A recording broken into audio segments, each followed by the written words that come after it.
जय भीम. पंचशील तत्व सिद्धांत कमिटी क्षेत्र शाखा कोडगुलच्या वतीनं आज या बळीमाधे या गावात मात्र तपोदी बरी नाही आहे. धम्मचक्र प्रवर्तन दिनाच्या कार्यक्रम संपन्न होतोय. त्या कार्यक्रमाचे मान्यवर अध्यक्ष आदरणीय ओमराजे टेंभुर्णे साहेब,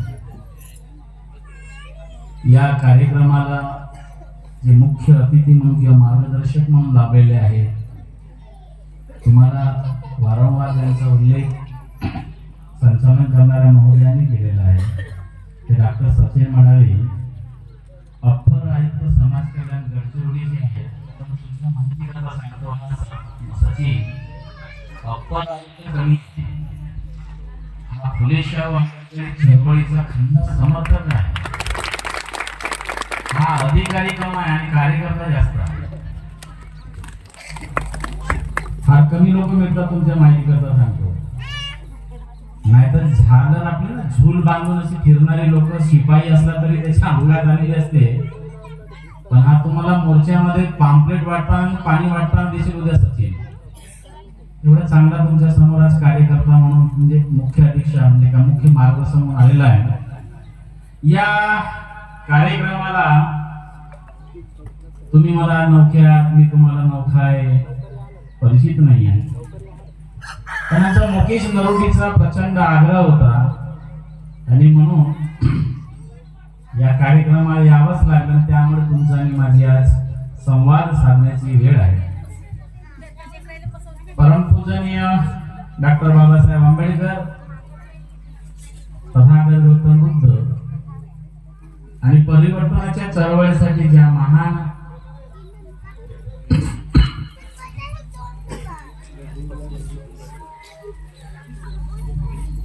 ज्या ज्या परिवर्तनाच्या चळवळीमध्ये ज्यांचं योगदान आहे, त्या सर्व मान्यवरांना माझा सलाम. जय भीम. आजच्या या कार्यक्रमाच्या निमित्तानं उपस्थित सर्व विचारपीठावर उपस्थित असणारे सर्व माझे मान्यवर बंधू आणि भगिनींनो, तसेच कार्यक्रमाच्या निमित्तानं मला असं वाटतं की या पंचक्रोशी मधून आपण आलेला आहात, त्या सर्वांना मला जय भीम करतो. प्रास्ताविकामध्ये त्या मान्यवरांनी सांगितलं की आजचा कार्यक्रम करत असतानाची जी काही पार्श्वभूमी आहे,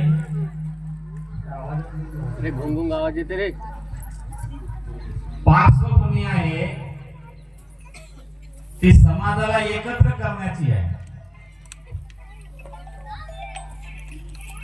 आणि माझ्या मते आजची जी कार्यक्रमाची पार्श्वभूमी आहे ते तुम्हाला आणि मला या देशामध्ये माणूसपण म्हणून नाकारलं गेलं होतं. तुमचं आणि माझं अस्तित्व शून्य झालं होतं.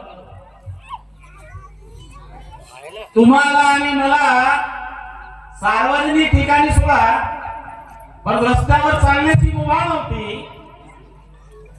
निसर्गाने दिलेल्या पाणी घेण्याची तुम्हाला मुभा नव्हती. अशा या सामाजिक विषमतेला लाथ मारून ज्या क्षणाला बाबासाहेब आंबेडकरांनी मानवतावादी बुद्धाचा धम्म दिला, तो 14 ऑक्टोबर 1956 ला होता. आणि म्हणून तुम्ही आम्ही कार्यक्रम करतो आहोत, नाही. तर समाज एकत्र होण्यापेक्षा जर विचारायला तुम्ही एकत्र ज्या दिवशी व्हाल, त्या दिवशी ज्या हेतूने बाबासाहेब आंबेडकरांनी तुम्हाला बुद्धाचा धम्म दिला होता, त्या हेतूला महत्व प्राप्त होईल. किंबहुना डॉक्टर बाबासाहेब आंबेडकरांनी ज्यासाठीचा म्हणून तुम्हाला मानव मुक्तीचा हा धम्म दिला, त्या बाबासाहेबांच्या त्या कृतीला खऱ्या अर्थानं न्याय मिळेल असं माझं मत आहे. मित्र, तुमच्या आणि माझ्यामध्ये जेवढे काही आपण बसलेलो आहात सर्वांना माझा प्रश्न आहे, 56ला तुम्ही आणि मी नव्हतो, आपले पूर्वज होते, आपले बाप आजी जे कोणी असतील ते असतील. बाबासाहेब आंबेडकरांनी बुद्धाचा धर्म का दिला याचा कधी विचार केला का तुम्ही? कधीतरी महाराजच्या घरात जन्माला आलो म्हणजे मी बुद्ध झालो, बौद्ध आहे. आणि महाराजच्या घरात जन्माला आलो म्हणून भिंतीवर फक्त बाबासाहेबांची तथागताची फोटो असली म्हणजे मी मात्र शुद्ध झालो, अशा आविर्भावामध्ये तुम्ही आणि आम्ही जगत असतो. मित्र, मी आधी जसं सांगितलं की हजारो वर्षाच्या सामाजिक गुलामगिरीमधून काढण्याचा जेव्हा बाबासाहेबांना प्रश्न पडला की आता काय करावं, तुम्ही पूर्वाश्रमीचे आजही कोणी महान हिंदू लिहितात, मला नाही वाटत तुमच्यापैकी कोणी बौद्ध असतील, जरा स्पष्ट आहे. परंतु कालच्या महाराणा बाबासाहेबांनी बुद्धाचा धर्म यासाठी दिला की तुम्ही ज्या धर्मामध्ये राहत होता त्या धर्माने तुम्हाला माणूसपण नाकारलं होतं आणि म्हणून या माणूसपण नाकारणाऱ्या धर्माच्या या विचारामधून, या अविवेकी विचारामधून तुम्हाला बाहेर काढून समतावादी बुद्ध दिला. तो समतावादी बुद्ध काय सांगतो? तुम्ही कुठे होतात? जगाच्या संबंध धर्माच्या विचाराचा बाबासाहेब आंबेडकरांनी जेव्हा अभ्यास केला तेव्हा प्रत्येकाला वाटलं हिंदू धर्मामध्ये सचिन म्हटलं जातं म्हणजे सचिनचा धर्म हिंदू नाही, लक्षात घ्या. त्यावर नंतर बोले येदायदाई धर्मस्य ग्लानिर्भावि भारतः अभ्युत्थानं धर्मस्य संभवामि युगे युगे. हिंदू धर्म सांगतो. ख्रिश्चन धर्मामध्ये येशू जे म्हणतील, जे येशू म्हणतील ते खरं आहे. तुम्ही माझ्याकडे या, मी तुम्हाला विसावा देतो वगैरे वगैरे. म्हणजे तुमच्या दुःखाचा समूळ नष्ट करायचं जर कोणी काय करत असेल तर ते ख्रिश्चन धर्मामध्ये येशू करतो. इस्लाम मध्ये कुराण शरीफ मध्ये जे लिहिलं गेलं असेल बदल नाही कर सकते. टीका जरी करायला कुणाला करत नाहीये. आमचे आदरणीय साथी बसलेले आहेत. मी फक्त चिकित्सा करतो आहे. बाबासाहेब आंबेडकरांनी धर्म परिवर्तन करून धम्म दीक्षा दिली तर ती चिकित्सा का केली? का तुम्हाला बुद्ध दिला आणि एवढ्या दिवसानंतर, एवढी वर्ष झाल्यानंतर जर तुम्हाला आणि मला बुद्ध समजलं नसेल तर 1256 बाबासाहेब आंबेडकर मेल्यानंतर त्यांनी आत्महत्या केली असती.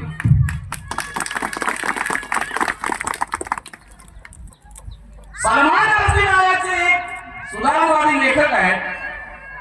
थोडी चिकित्सा करण्याचा प्रयत्न केला. त्यांनी सांगितलं की एकदा ना खुदा हमें डुबोते तो कोई बात नहीं, हम तो डुबे खुदाओं पे भरोसा करके. एवढेसाठी त्याला जग तोंड लपवून फिरावं लागतं. आणि बुद्धाचं पहिलं तत्वज्ञान कधी बघो काय म्हणाले बुद्ध? तुम्ही या, माझी अगरबत्ती मोमबत्ती लावून पूजा करा, तुम्ही त्रिशरण पंचशिला करा. तर नव्यानं तुमच्या घरामध्ये भंत येतात. 90% भंते नवरे सोडलेले, बायका सोडलेल्या, घरातून टाकलेली माणसं. या भंत्यांना बुद्धाच्या तत्वज्ञानाशी काही लेणं देणं नाही. बुद्धाच्या तत्वज्ञानामध्ये भेसळ करणारी माणसं. ए बाबा शांत राहा बेटा, थोडासा माझी बडबड ऐकून घे. काही समजलं नाही. तुम्हाला हे सांगितलं आलं तर तुम्ही त्या, मला खरं सांगा, त्याच्या भिकुणी असतात ना, भिकुणी, त्यांना तुम्ही काय म्हणता? काय म्हणता? माताजी म्हणता ना? काय तर बोला. भिक्खुनींना माताजी म्हणता ना, माताजी. हा, मग भिक्खूंना पप्पाजी म्हणत जा.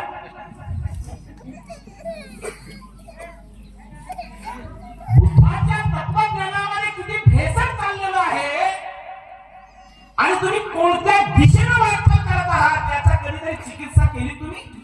जर चिकित्सा करत असाल तर या पद्धतीचे 14 ऑक्टोबर तुमचे हे धम्मचक्र प्रवर्तन दिनासाठी कार्यक्रम तुम्हाला करण्याचा माहिती कधी काम नाही, लक्षात घ्या. बुद्धाने सांगितलं की चिकित्सा झाली पाहिजे. बुद्ध म्हणाला कधी बघा तुझा विकास, तुझा उद्धार तू कशी दुसरा कोणी परमानंद बेसामान्याचा बाप करणार नाही. बुद्ध त्याच्या पुढे जातात. बुद्ध म्हणाले मी तुम्हाला हे काय ते तत्वज्ञान देतो आहे, सांगतो आहे. हे तत्वज्ञान प्रमाण मानू नका, लक्षात घ्या. काय म्हणाले बुद्ध? मी तुम्हाला काय जे काय सांगतो आहे, ते तत्वज्ञान सांगतो आहे, ते प्रमाण मानू नका. तुमच्या सदसद विवेक बुद्धीला जर पडत असेल तर ते बुद्धाचा धर्माचा तत्वज्ञान स्वीकार करा. जगाच्या पाठीवर टाका. जगाच्या पाठीवर जर धर्माची निर्मिती केली असेल, धर्माची निर्मिती केली असेल, त्या माणसाने स्वतःला केंद्रबिंदू समजून केंद्रबिंदू ठेवून केंद्र ठिकाणी ठेवून धर्माची निर्मिती केल्या. बुद्धांनी स्वतःला कुठेही केंद्रस्थानी ठेवलेलं नाहीये. बुद्ध हे भगवान नाही. बुद्ध तुमच्या माझ्यासारखा एक साधारण माणूस आहे, पण तो तत्ववेत्त आहे. बुद्धाने सांगितलेलं की एखाद्या व्यक्तीनं तुमच्या समोर काहीतरी बोलला म्हणजे परमानंद बेसाम तुमच्या समोर भाषण देतो आहे, तरी त्याच्या भाषणाची तुम्ही चिरफाड केली पाहिजे. त्याच्या भाषणाचा पोस्टमॉर्टम झाला पाहिजे. त्यांच्या विवेकाचा पोस्टमॉर्टम जर करत असाल आणि जसं तसा स्वीकार करत असाल तर लक्षात घ्या तुम्ही अजूनही मानसिक गुलाम आहात. काय सांगितलं बुद्धाने? बुद्धाने सांगितलं 2006 वर्षापूर्वी स्वर्ग आणि नरक मिथ्या आहे. जन्माला येणं ही नैसर्गिक प्रक्रिया जरी असली तर मृत्यू हे अंतिम सत्य आहे. बोलले की नाही बुद्ध? तुमच्यापैकी कोणी मान हलवा तयार नाही. मला वाटत नाही की साला तुम्ही अभ्यास केला की नाही केला. मुर्दा याला म्हणतात की मुर्दा पडेल तुमच्या भाषेमध्ये. फार सुंदर संकलन करतात हे. यांना हिंदी मराठी करताय ना? मग आता माझं बोलणं तुम्हाला करणार नाही, थोडं कळेल. तुमचे चेहरे बघून मला असं वाटतं की मुर्दा पडेल किताबों की कब्र में और लाशों का एक गांव है जहां बोलता नहीं. तुम्ही का कार्यक्रम करता बाबासाहेब आंबेडकरांच्या आणि बुद्धाची? मला हा विचार येतो प्रत्येकाला. मला हा विचार येतो प्रत्येकाला. विचार असं वाटतं काय करता? ही जी मुलं आहे या मुलांच्या समोर तुम्ही कोणतं बाबासाहेब आंबेडकरांचं आणि बुद्धाचं तत्वज्ञान सांगणार आहात? तुमच्या बाप आज्यांनी पिढ्या ज्या कोणत्या देवाची धर्माची ज्या काही कोणाची पूजा केली त्याच पद्धतीने त्याचा मॉडिफिकेशन करून बुद्धाच्या पूजा करायला त्यांचं समोर सांगणार हा बुद्ध आहे बेटा. तुला पोट जर दुखलं ना त्याची पूजा कर. तुला ताप आलं तर पूजा कर. घरामध्ये संकट आली तर याची पूजा कर. हा बुद्ध तुम्ही बाबासाहेबांनी बुद्ध या मुलांना देणार आहात. तर डोंगराची मला तुमचं आणि माझं. बुद्धाने तिथं सांगितलं की स्वर्ग आणि नरक हे मिथ्या आहे. जन्माला येणे ही नैसर्गिक प्रक्रिया जरी असली तर मृत्यू हे अंतिम सत्य आहे. बुद्धाने 2600 वर्षापूर्वी सांगितलं पुनर्जन्माची व्याख्या बदलली. पुनर्जन्म नाकारला बुद्धानं. ह्या ढोंगापासून सावध राहा. बुद्धाने 2600 वर्षापूर्वी सांगितले. त्या बुद्धाला माहित नव्हतं की महाबुद्धाचा धर्म घेतील. बाबासाहेबांनी तुम्हाला आणि मला विचारांना शुद्ध करण्यासाठी बुद्ध दिलेला आहे. लक्षात घ्या. विचारण शुद्ध ज्या दिवशी व्हाल त्या दिवशी तुम्ही बुद्ध आहात. अजूनही कित्येक महाराजांच्या लोकांच्या घरामध्ये छप्परावरती आणि त्याच्या घरामध्ये बैठकी रूममध्ये बाबासाहेब आणि बुद्ध दिसताना कित्येकाच्या घरामध्ये देवाऱ्या तुम्ही काय माय तुम्ही बुद्ध आहात. कित्येक अधिकाऱ्यांच्या घरामध्ये त्यांच्या बायकांच्या घरामध्ये त्या हाताला पायाला काळे धागे बांधलेले असतात. कित्येक लोकांच्या हातामध्ये अंगठ्या असतात. अंगठ्याला ते काहीतरी जे काय असतं ते असतं त्यामुळे त्याच्यावर शांती मिळतं. कित्येक लोकांच्या हाताला धागे बांधून फिरणारी ही महाराजांची औलाद आम्हाला बुद्ध सगळे सांगताय आणि ते तुम्ही स्वीकारता. हे तुम्ही स्वीकारता. आणि म्हणूनही 14 ऑक्टोबरला बाबासाहेब आंबेडकरांनी बुद्धाची धम्माची दीक्षा दिल्यानंतर एक भीती दिली होती. भीती सांगितलेली होती की जगामध्ये विज्ञानवादी बुद्धाचा धम्म मी तुम्हाला देतो पण लक्षात घ्या जगातल्या माणसाने जेव्हा हे त्याचा मूल्यमापन करतील त्याचा अभ्यास करतील की 56च्या नंतर जो बुद्धाचा धर्म मी ज्या समाजाला देतो आहे तुमच्या वागण्या बोलण्यामधून आणि व्यवहारामधून जर तो बुद्धाचा धर्माचं तत्वज्ञान शिरपत नसेल व्यवहारामध्ये येत नसेल तर या देशाच्या महाराणी बुद्धाचा धर्म नाचवला असं होईल. दुर्दैवाने आजही महाराणी बुद्धाचा धर्म नाचवलेला आहे हे मी आज तुमच्या समोर कबूल करतो. मला इथून तुम्ही आता मारत काढा कपडे फाडून काढा. नाचवला तुम्ही महाराणी बुद्धाचा धर्म.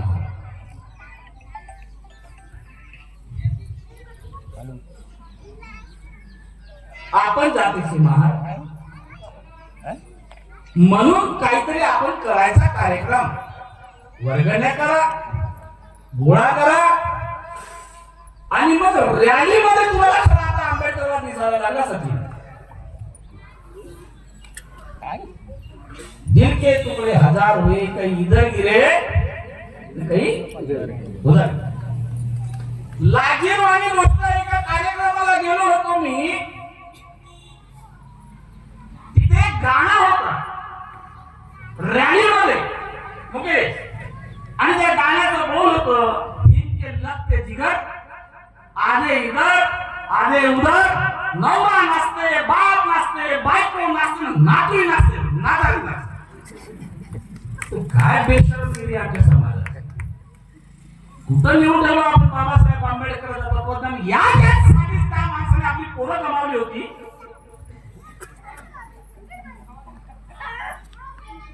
बॅरिस्टर झालेल्या माणसाच्या पोराचा मृत्यू जेव्हा होतोय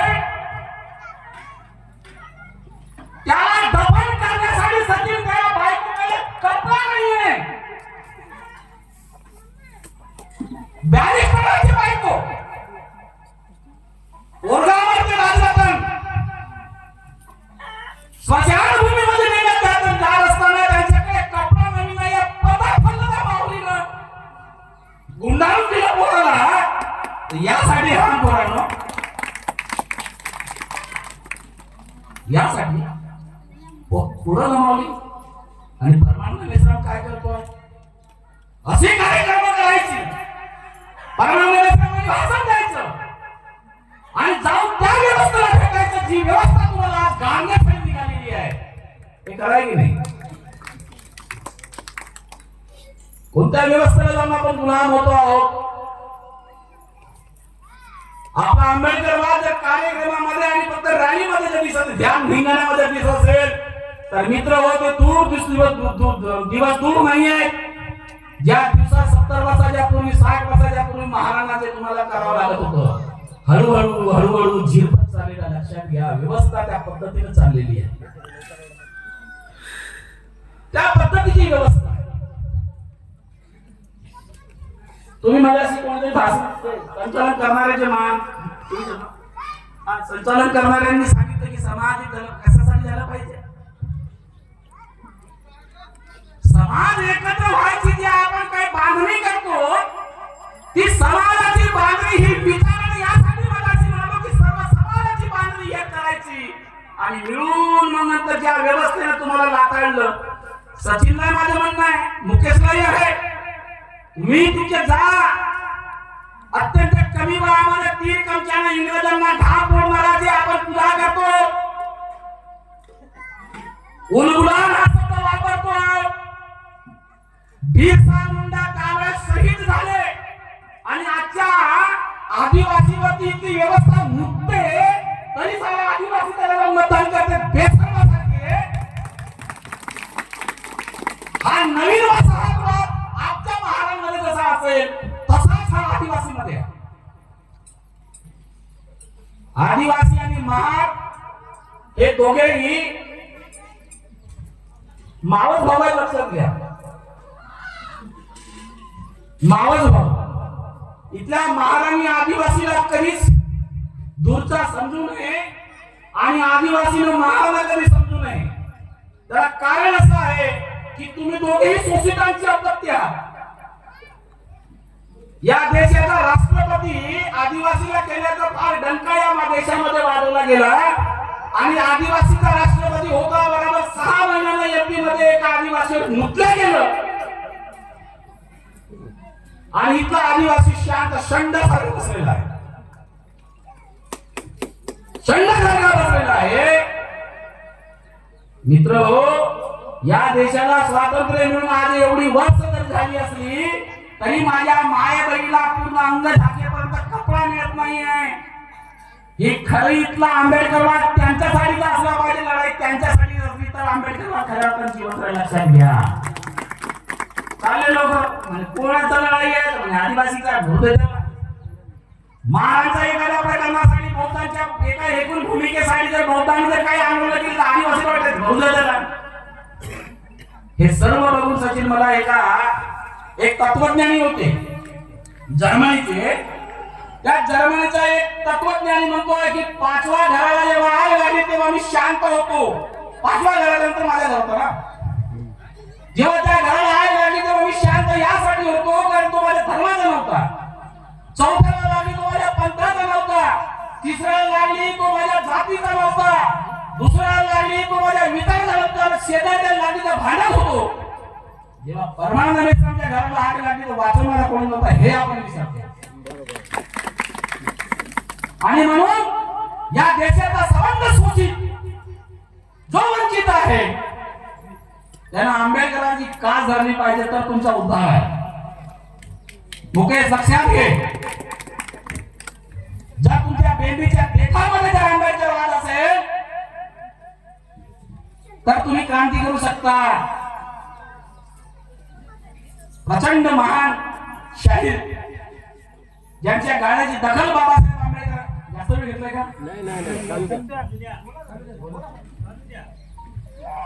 डॉक्टर बाबासाहेब आंबेडकरांनी ज्यांच्या गाण्याची दखल घेतली आणि सांगितलं की माझे कित्येक वाचन आणि दादांचं एक गाणं काय म्हणाले. जसं मी माझं उदाहरण तुम्हाला सांगितलं, बेंबीच्या देखात आंबेडकर वाद असेल ना तर तुम्ही मानवी क्रांती करू शकता. मित्र हो, ओठावरची आंबेडकर वादाला आता काही अर्थ नाही. डोकले पण आहे तर सोडलं पाहिजे. काय म्हणतात दादा की भीमा तुझ्या मताचे जर 5 लोक असते तलवारीच्या तळाचे न्यायाचे टोक असते. वाणीत भीम आहे कर्मीत भीम असता. वर्तन तुझ्या पिढ्यांचे सारेचे चोख असते. मला विचारायचं तुम्हाला खरंच तुमचं वर्तन चांगलं आहे. आज आजच्या या दिनी अत्यंत चांगला दिवस आहे मित्र. सम्राट अशोकांनी या दिवसाला हे केलं होतं. डॉक्टर बाबासाहेब आंबेडकरांनी बुद्धाच्या जन्मात जगात आहे ज्यांनी शांततेचा मार्ग नाही दिला. बुद्धाने लक्षात घ्या. तथागत बुद्धानं मानव मुक्तीला तुम्हाला तत्वज्ञान दिलं. 2600 वर्षापूर्वी त्या माणसाने सांगितलं की स्वर्ग नाहीये, नरक नाहीये, मिथ्या आहे. सांगा कोण तुम्हाला आजही तुम्ही सगळं म्हणता की रे बाबा भगवाना मला काहीतरी दे, भगवंता मला काहीतरी दे, भगवंता मला मुक्ती दे. हे भगवंत 2600 वर्षापूर्वी बुद्धाने नाकारलं. 56 हा तत्वज्ञान तुम्हाला बाबासाहेब देतोय. अरे लेको 56च्या नंतर जर तुम्हाला बुद्ध जर समजलं जाऊ द्या तुम्हाला तुमच्याने माझ्यासारखी नालायक लेकरं या जगामध्ये कोणी राहणार नाही. हा म्हणू नका की मी महार आहे. काय तुमचा आंबेडकरात नवीन कुठे होते माहितीये का? 14 1 जानेवारी म्हणजे 500 महार आणि एवढ्या लोकांना चला चला काढला. भले तू काय करताय? तर होळीवर वाढी करताय. त्याने 500 लोकांनी कापलं आणि तू तुझे हात कुठे दलाली करण्यात, तुझी हात कुठे खुदरेगिरी करण्यात, तुझे हात कुठे खाली उचलण्यात. मित्रांनो 36 वर्ष झाले मला सामाजिक चळवळीमध्ये काम करताना. 36 वयाच्या 54 वर्षाचा आहे मी. वयाच्या 16 वर्षामध्ये एसटीला पुढचे पेपर मारले. 88 मध्ये कित्येकाचा जन्म पण झाला नसेल. या देशामधला बलात्काराच्या वकील साहेब आहेत. बलात्कारामधून जे मूळ जन्माला येतून साहेब 2008 मध्ये पहिला DNA परमाणु नियमाने करून घेतला देशातला. त्यासाठी नंगा मोर्चा काढलेला लाखणीमध्ये. देशामधला हा जो डीएनएचा प्रकार चाललेला आहे आमच्या देशामध्ये आला होतो, जे कुवारी मुलगी असेल किंवा विधवा असेल ते काही जे असेल, ज्याचा ज्या पद्धतीचं पाऊल वाकडं झाला आणि जर तिला दिवस गेले आणि जे मुलं जन्माला येतात त्याचा डीएनए होतो. हा डीएनए हा परमाणु नियमाची देण आहे 2008 मध्ये खराब वर्षात. आणि तेवढ्या थांबून नाही त्या 2060 मध्ये बायकोचे 6 कोटीचे दागिने विकून हायकोर्टामध्ये लढली आणि एका मतिमंद मुलीला भिवंडी जातीची 19 वर्ष मतिमंद मुलीला 62 वर्षाच्या डॉक्टरने बलात्कार केलेला होता. त्या मुलीला मी पोडगी मिळवून दिली. मित्र हो ते कसं मला आंबेडकरवाद तिथं बरं वाटतं. माझा आंबेडकरवाद भासणार नाही. माझा आंबेडकरवाद शोषणामध्ये आहे आणि शोषित कुठल्याही जाती धर्माचा राहू शकतो. तो महारी असू शकते, भांगी असू शकते, तो ब्राह्मणी असू शकते आणि त्या जवळ पण असू शकतो.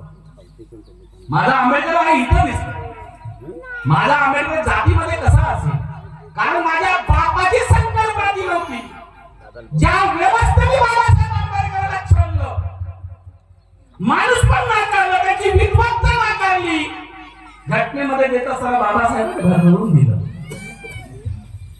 त्यांनी हे कधी म्हणाले नाही की साहेब तुम्ही मला हात छळलेला होता, तुम्ही बाहेर व्हा. तुमच्या गावामध्ये आदिवासी आहेत ना? आहेत का? मग आता मला वाटत नाही का तुम्हाला अजून कोणी पाणी देत असतील बरोबर.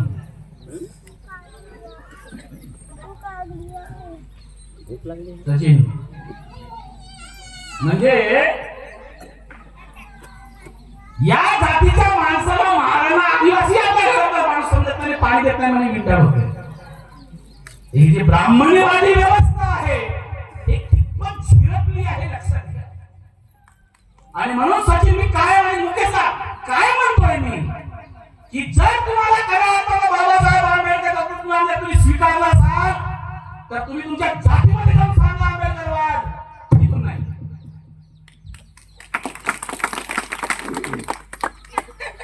कारण त्यांना गरज आहे, कारण हा मानव मुक्तीचा लढा आहे. हा तुमच्या आणि माझ्या अधिकाराची ही लढाई आहे. फार भ्रमात राहू नका मित्र. तुम्ही आणि मी बाबासाहेबांनी दिलं आम्ही अॅट्रॉसिटीच्या भानगडीत पडूच नाही. मला लक्षात घ्या, तुम्हाला हात जोडून सांगतो पडूच नाही. इथं वकील साहेब सांगतील चांगल्या अधिकाऱ्यांना आयपीसीच्या जेवढ्या सेक्शन मध्ये तुमची कारवाई चांगली होऊ शकते नाही. निव्वळ अॅट्रॉसिटी लावलं नसेल आयपीसी म्हणून लोक कोणी करते चुकलेले आहे. भानगडीत पण मी तुम्हाला उद्याचा धोका सांगतो आहे. तुम्हाला माहिती आहे एक गवई नावाचे ग्रस्त सुप्रीम कोर्टाचे मुख्य जज आहे माहिती नसेल. त्या बाया तुम्हाला असं वाटतं की फक्त टाइमपास करायला बसले, घरामध्ये कामधाम संपले यांचे, काहीतरी बघू. पण तुम्हाला यासाठी म्हणतो आहे कारण उद्याचा येणारा भविष्याची जी काही वळण लावायचं आहे ना हे लावू शकत नाही, फक्त तुम्ही लावू शकता. लक्षात घ्या, आई कितीही वेळा असू माझी माळ आली होती हो. माझ्या मायला अहो काही येत नव्हता, पण तिने परमानंट घडवलं. कारण माझा बाप त्याला बोलायचा सुद्धा नाही राहील, अलिप्त राहतो. तर सुरुवात मात्र तिथून करायचं बरं का. माझा बाप पंचशिला म्हणायचा, सुरा मेरे मच बनात ठाणा बेर म्हणी, आणि मग पुढे जायचं. माझ्या मायनं जाऊन घेतली आणि माझ्या मायनं सांगितलं की आंबेडकर काय राहिलं पाहिजे. हा तुमच्या समोर कोणी बोलतो आहे, हा परमानंद मिश्राम एवढ्या ताकदीनं बोलतो आहे, ते माझ्या आईची देण आहे. तुम्ही नाही लढू शकत दुसरा परमानंद, तुम्ही लढू शकता. आणि म्हणून मी तुम्हाला विचारतो, गवई या देशाचे मुख्य न्यायाधीश आहेत. मुख्य न्यायाधीश जुता फेकून मारतोय का ब्राह्मणांना? याचा अर्थ काय आहे? याचे दूरगामी परिणाम काय आहेत? येणाऱ्या कालखंडामध्ये तुमची अवकाश काय राहणार आहे हे त्यांनी दाखवलं. मोर्चे काढा, निषेध करा, सभा घ्या, काही करा, बंद पाडा, काही होणार नाही. जर या व्यवस्थेला उलटून पाडायचं असेल, यांच्या छातीवर जर बसवायचं असेल मित्र हो, तर तुम्हाला खरा आंबेडकरवादी व्हावं लागेल. तर ही व्यवस्था उलटून पडेल. त्यांना माहिती आहे जे सीजीआय सुप्रीम कोर्टाचा जज एक जर त्यांनी निर्णय जर दिला तर सरकार पोसू शकते. कोणी तो जगातला कोणी इस्माईल खान जरी असला आणि तो देशामध्ये काय करत असला तरी तो तुरुंगात जाऊ शकते. एवढी ताकद असणाऱ्या एका सीजीआय ला एक साधारणसा वकील जुता मारतो, तर तो गवईला जुता नव्हता, हा तुमच्या येणाऱ्या तत्वज्ञानाला जुता होता. आणि हेच त्याने सांगितलं की तुमची अवकाश ही आहे आणि म्हणून आता तरी एकत्र या. यासाठी एकत्र या, उद्याच्या यांच्या भविष्यासाठी एकत्र या. प्रेम करा 14 ऑक्टोबरला आजच्या दिवशी मी माझ्या समाजासोबत, मी माझ्या विचारासोबत, मी माझ्या तत्वज्ञानासोबत, मी माझ्या बाबासाहेबांच्या स्वप्नासोबत बैमानी करणार. तर 14 ऑक्टोबरचे कार्यक्रम पुढच्या वर्षी करायचे. तर कार्यक्रम काय फार वाईट अवस्थेमध्ये येऊन ठेवलाय देश आपला. लक्षात घ्या, आपल्या समाजाला काही माणसांनी, काही आमदारांनी, खासदारांनी समजा म्हटलं बापरे त्याच्या खांदावर जरी हात ठेवला की नाही, तर मला असं वाटतं की त्याच्यासारखा जगातला कोणी ताकदवार माणूस चालला त्याच्या मागे मागे चालला. समाजाला काय मागता तुम्ही? म्हणजे आम्हाला विहार नाही आहे, आम्हाला भांडे नाही आहे, बंद करा, बंद करा.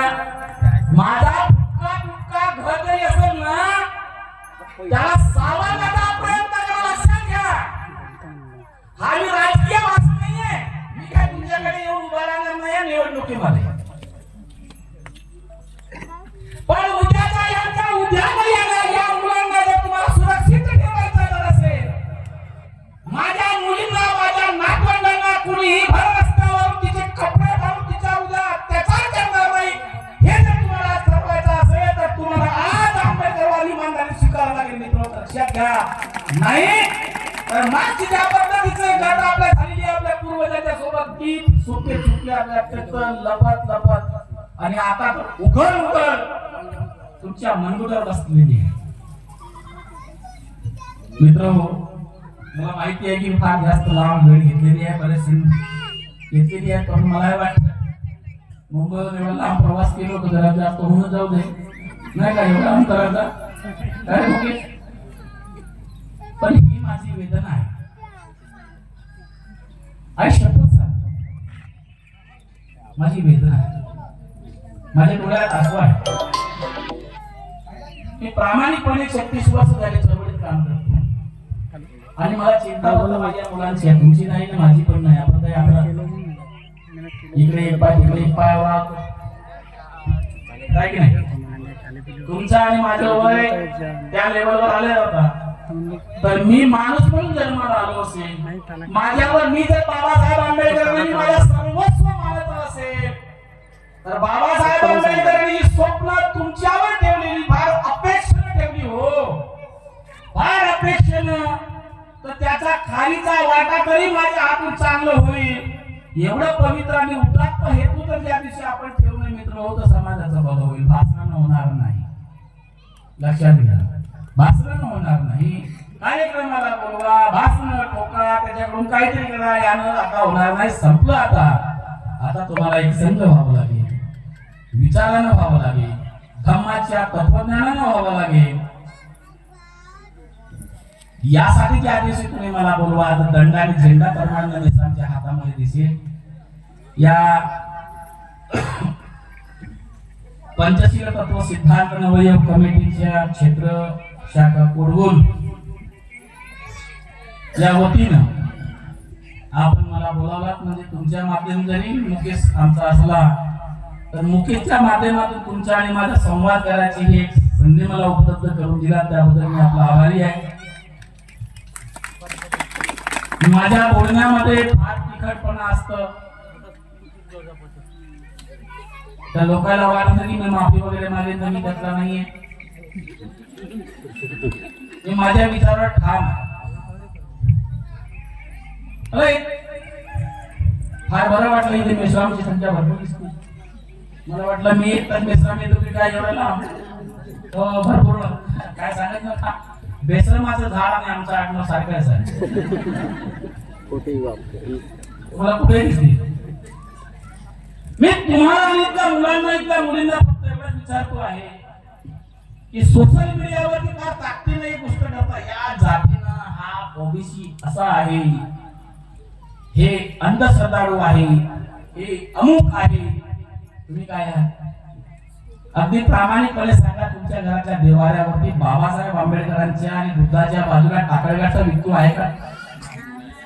नाही आहे ना. बरोदरला पहिला दिसतंय मला. आमच्या नागपूरकडल्या महाराजच्या घरामध्ये तर निम्म्या महाराजच्या घरामध्ये टाकळगाचा विकतो असताना येळा आहे. सचिन तो पागल होता आणि गावामध्ये जेव्हा त्याला, सचिन म्हणजे माझा लहान भाऊ आहे, मला वाटतं एवढा अधिकाऱ्याला कसं करता, काय माझा लहान भाऊ राहणार.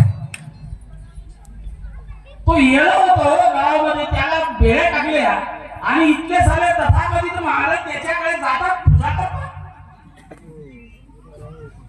आणि दुसरं फार चांगलं वाटतं की मेश्रामाची ना टेबोरण्याची सोयरी होती की नाही.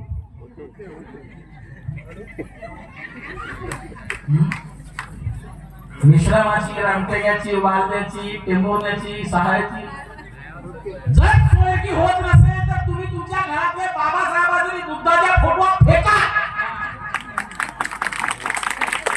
तुम्हाला बाबासाहेब आंबेडकर म्हणण्याचं लायकीचे नाही आहे. तुम्ही दुसऱ्या समाजाला सांगताय हा असा करतो, तुम्ही काय करताय? अजूनही सगळ्या पोटजातीमध्ये विखुरलेले आहे. भाषणामध्ये आंबेडकरांना सांगतात, देवीचे डेटा वाजून सांगतात. या कार्यक्रमामध्ये, सामूहिक कार्यक्रमामध्ये पुरी बेटीचा व्यवहार करताना साले टेंबोने मेश्राम. आणि मगाशी जो म्हणाल तुम्हाला की ही वैचारिक क्रांती तुम्हाला तुमच्या घरापासून सुरू करावी लागेल. तिथून चला तर आंबेडकर आहे, तिथून चला तर बुद्ध आहे. आणि बुद्ध तेव्हा आहे जेव्हा तुम्ही शुद्ध व्हाल म्हणाला. शुद्ध म्हणजे कपडे घालताना होत नाही मित्र, आतमध्ये काय आहे हे फार महत्वाचं आहे. बगड्यासारखे पांढरे कपडे मी घालू आलो म्हणजे काय शुद्ध आहे असं होत नाही. विचारात शुद्धता असली पाहिजे. कारण सांगतो, माझी मुलगी 17 वर्ष 3 दिवसाची होती. मी तिला इंग्लंडला सोडून आलो. आता तुमच्यासाठी स्वप्न मोठी पाहिजे बेटा, लक्षात. आपल्या अवकाळीच्या बाहेरचे, आपल्या घरच्या उंबरठ्याच्या बाहेरचे स्वप्न पाहिजे. तुझ्या बापा माझ्या करायला काही नसेल, घालायला नसेल तर साला एकच कपडा घालायचा, रात्री धुवायचा, प्रेस करायचा, त्याच्यावर आपलं भविष्य बघायचं. 17 वर्ष 3 दिवसाची माझी मुलगी होती. तिला मी इंग्लंडला सोडून आलो. माझा मुलगा 8व्या वर्गापासून कॅम्ब्रिज युनिव्हर्सिटीमध्ये शिकला. 8, 9, 10, 11वी आणि 12वी ब्रायटन मधून झाला. आणि आता तो स्पेन मध्ये आहे. Marine science and animal conservation मध्ये ग्रॅज्युएशन करेल. माझ्या मुलीनं फॉरेन्सिक सायन्स अँड क्रिमिनॉलॉजी मध्ये ग्रॅज्युएशन केलं नॉर्थम्बरिया युनिव्हर्सिटी न्यूकासल मधून. मँचेस्टर युनिव्हर्सिटी मधून तिनं मास्टर केलं सोसायलॉजी मध्ये आणि क्रिमिनॉलॉजी मध्ये आणि लंडन स्कूल ऑफ इकॉनॉमिक्स मधून ती पीएचडी झाली. आता जापानला नोकरीवर आहे. लग्न करायला सांगितलं तिने नवरा आपला पाहून टाकला आणि तो सुद्धा दाखवून आहे. आम्ही सांगायचा हेतू असा आहे की मी माझ्या मुलीला ती ग्रॅज्युएटला असताना सांगितलं की मी तुझ्या 25व्या 26व्या वर्षात लग्न करेन. 25-26व्या वर्षात लग्न करणार आहे. तू तुझा जोडीदार निवडण्याला तू मोकळी आहेस. आपल्या अवकाशीच्या बाहेर स्वप्न बघा आणि तुम्हाला लक्षात घ्या तुम्ही ह्या मोबाईलच्या दूर राहा. उद्याचे दिवस येणारे प्रचंड वाईट आहेत लक्षात घ्या. आणि तुम्हाला शिक्षणाशिवाय पर्याय राहणार नाही. तो शिक्षण हा दर्जेदार असला पाहिजे. दर्जेदार शिक्षण घेतला तर तुम्ही एका युगामध्ये टिकणार आहात. ग्रॅज्युएशन पीजी झालेले आता आपल्याकडे भरमसाठ आहे. पण त्यामध्ये तुम्हाला उद्याचं काय काम निवडता येईल, जगाची स्पर्धा कशी करता येईल हे जर तुम्हाला समजलं नाही बेटा तर 27-28 वर्षापासून तुम्हाला तुमचे मायबाप तसेच करतील आणि लग्न करून तुम्हाला पुन्हा जावं लागेल. आणि म्हणून तुमच्यामधून हा सचिनचा नंबर तुम्ही सर्व मुलींनी घ्या. हा तुम्हाला कुठेही म्हणून देऊ शकतो. तुम्हाला माहिती नाही आहे आदिवासीच्या आणि एससीच्या मुलींना विमान प्रवास देशामधला विमान प्रवास करणारा हा पहिला अधिकारी लक्षात घ्या. अख्ख्या महाराष्ट्रामध्ये लाखो रुपये खर्च करून एखाद्या विद्यार्थ्याला ज्या चांगल्या शाळेमध्ये पाठवलं जातं प्रायव्हेटच्या त्याहीपेक्षा उच्च आणि दर्जेदार शिक्षणाची सोय त्यांनी गडचिरोलीच्या एका समाजात कल्याणच्या विभागाची जी शाळा झाली तिथून गेलेली आहे. बघा ते जरा पिक्चर. आणि म्हणून उद्याच्या भविष्य जर तुमचं जर चांगलं करायचं असेल तर बेटा बाबासाहेब कायम सांगायचे की ब्राह्मणाच्या बायकोला दिवस गेले तर तिची नजर म्हणे हायकोर्टाच्या खुर्चीवर असते ती रिकामी कुठे आहे. आणि माझ्या समाजाच्या बायकोला जर दिवस गेले तर ती बघते कुठे शिपाई जागा कुठे रिकामी. ही परिस्थिती तुम्हाला आणि मला बदलावी लागेल. आणि जर अशी बदलवण्याची प्रतिज्ञा आपण ज्या दिवशी घेऊ त्या दिवशी खऱ्या अर्थाने डॉक्टर बाबासाहेब आंबेडकरच्या तत्वज्ञानाचे शिपाई आपण होऊ एवढं अपेक्षा करतो. आपण मला ऐकून घेतला, फार जास्त ऐकून घेतला. तुमच्या सहसैनिकाचा कललोट होण्यापेक्षा मी आधी जागा स्वीकारतो. धन्यवाद देतो सर्वांना. पुन्हा एकदा जय हिंद देतो. धन्यवाद. सपने वे नहीं होते जो सोने पर आते हैं. सपने वे होते हैं जो सोने